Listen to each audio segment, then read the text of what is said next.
UP की 9 सीटों पर उपचुनाव की तारीखों का ऐलान हो चुका है। यूपी में 10 की जगह महज 9 सीटों पर तारीखी का जो ऐलान है क्यों हुआ है और 9 सीटों पर कब चुनाव होने, ये सब जानने के लिए ये रिपोर्ट देखिए।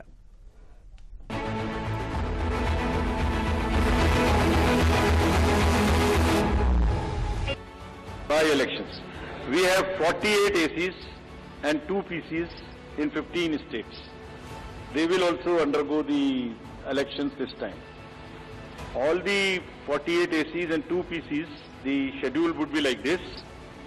All the except 1 AC and 1 PC, where because of the festivities and some reason, all 47 ACs and 1 PC of Kerala would undergo the election along with the phase 1 of Jharkhand.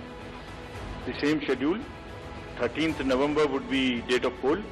चुनाव आयोग ने उत्तर प्रदेश की 10 विधानसभा सीटों में से 9 पर मतदान और मतगणना की तारीखों का ऐलान कर दिया है। यूपी की एक सीट चुनाव आयोग के लिस्ट में नहीं है। यूपी में 9 विधानसभा सीट पर 13 नवंबर को वोटिंग होगी। चुनाव आयोग की लिस्ट में अयोध्या की मिल्कीपुर सीट का जिक्र नहीं। उपचुनाव की 9 सीटों पर नतीजे 23 नवंबर को आएंगे। यूपी की करहल, कटेहरी, कुंदरकी, खैर, गाजियाबाद सदर, मीरापुर, फूलपुर और मंझवा सीट पर उपचुनाव होंगे। चुनाव आयोग के लिस्ट में मिल्कीपुर का नाम नहीं होने से यूपी में सियासी बवाल होना तय है, लेकिन मिल्कीपुर सीट का नाम नहीं होने का कारण भी समझ लीजिए।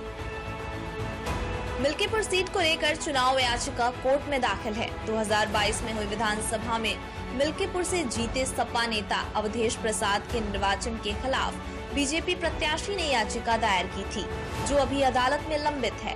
इस सीट पर पहले अवधेश प्रसाद विधायक थे, जो अब सांसद बन गए हैं। अवधेश प्रसाद की सीट छोड़ने के बाद से मिल्कीपुर सीट खाली है।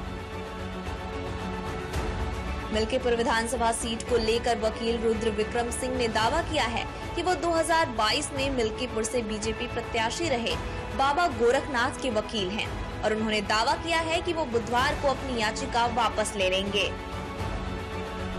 अगर इन दावों में सच्चाई है तो याचिका की वापसी के बाद देखना ये होगा कि चुनाव आयोग मिल्कीपुर में भी यूपी की बाकी 9 सीटों की तरह 13 नवंबर को मतदान कराने पर क्या फैसला लेता है।